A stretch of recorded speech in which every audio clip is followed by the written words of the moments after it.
जब दिल्ली राइट्स हो रहे थे उस टाइम पे मतलब उस एरिया को बिल्कुल भुला दिया गया था कि नॉर्थ ईस्ट दिल्ली कोई हमारा एरिया है। यहाँ पे 3 दिनों तक दंगे होते रहे, लोगों को मारते रहे, घर जलाते रहे, सब कुछ होता रहा।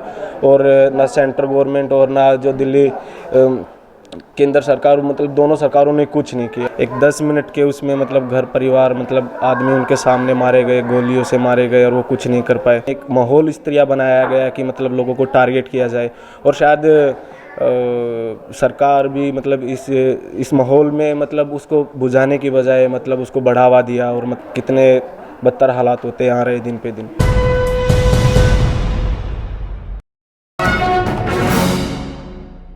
दिल्ली दंगों के 3 साल मुकम्मल हो चुके हैं। दिल्ली दंगों में जो लोग हिंसा का शिकार हुए उन लोगों पर क्या वक्त गुजरा, आज वो लोग तमाम उस वक्त को याद कर रहे हैं। मेरे साथ सूरज मौजूद हैं इस वक्त बातचीत करने के लिए। इन्होंने तमाम हालात बहुत करीब से देखे हैं। सबसे पहले तो मैं आपसे ये जानना चाहता हूँ कि क्या कुछ उस वक्त हो रहा था जो आप अपनी नज़रों से देख पा रहे थे, वो हमें बताइए। मेरे लिए दंगों जब हुए, क्योंकि मैंने कभी दंगों को नहीं देखा था, लेकिन जब मैंने दंगों को देखा तो जैसे एक डरावना सपना होता है, ऐसा ही दंगों को देख के लगा। और उसके बाद में जैसे दंगे हुए और उसके बाद में लोगों के घर जाके हमने देखा कि क्या क्या मतलब लोग रो रहे हैं।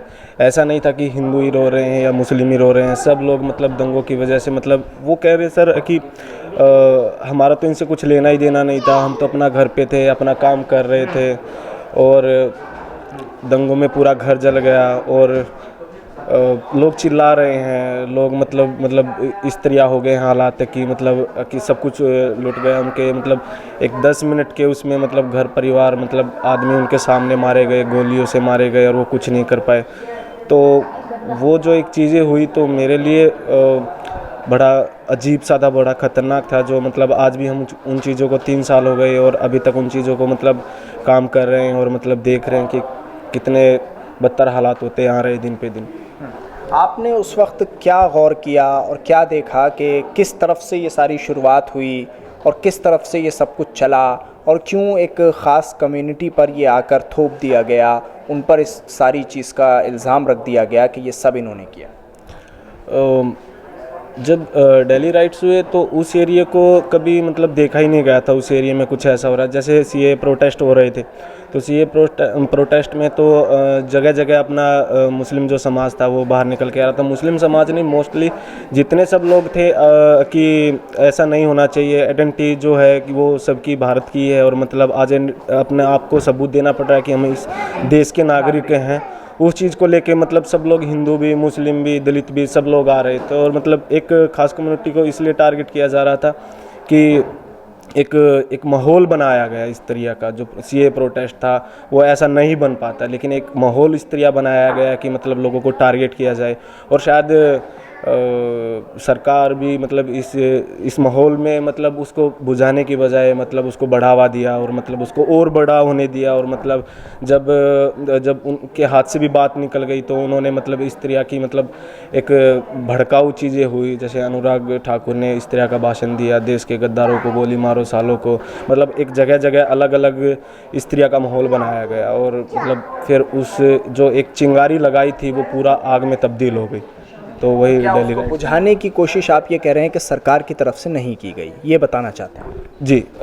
जब दिल्ली राइट्स हो रहे थे उस टाइम पे मतलब उस एरिया को बिल्कुल भुला दिया गया था कि नॉर्थ ईस्ट दिल्ली कोई हमारा एरिया है। अब एक छोटी सी चीज़ सोचने वाली है, देश के अलग अलग स्टेट हैं, वहाँ पे मतलब इतना जल्दी जब कोई दंगा होता है, कोई झगड़ा होता है तो पुलिस चारों तरफ फैल जाती है, सब कुछ हो जाता है। और दिल्ली जैसे शहर में, राजधानी जैसे जहाँ पे मतलब राजधानी में मतलब यहाँ पे 3 दिनों तक दंगे होते रहे, लोगों को मारते रहे, घर जलाते रहे, सब कुछ होता रहा।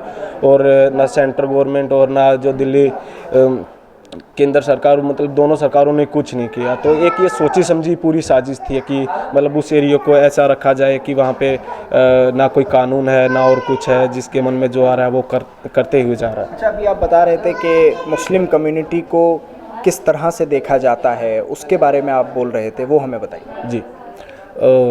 इसका इस चीज़ों का सामना बहुत बार करना पड़ता है, क्योंकि एक मेरा नाम जो है, मेरी आइडेंटिटी वो करता है कि मैं किस धर्म से बिलोंग करता हूँ या कुछ भी है।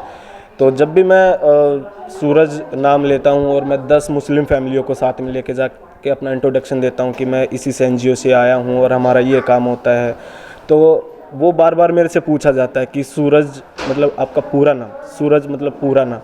तो वो सिर्फ ये जानना चाहते हैं कि मेरे नाम के पीछे खान लगा है या सिंह लगा है या कुमार लगा है, क्या लगा है। तो मतलब सबसे बड़ी चीज़ तो यही मेरे लिए वो होती है कि पहले मुझे उनको बाद में दिखाना पड़ता है, पहले मुझे अपने आप को साबित करना पड़ता है कि मैं दलित हूँ या हिंदू हूँ या क्या हूँ, मुस्लिम हूँ, क्या है। तो वो चीज़ें एक जो देश में बन गई है और सरकारी सिस्टम में जो चीज़ें बन गई हैं, जो जड़ों तक पहुँच गई है, वो एक ख़तरनाक चीज़ें हो रही हैं।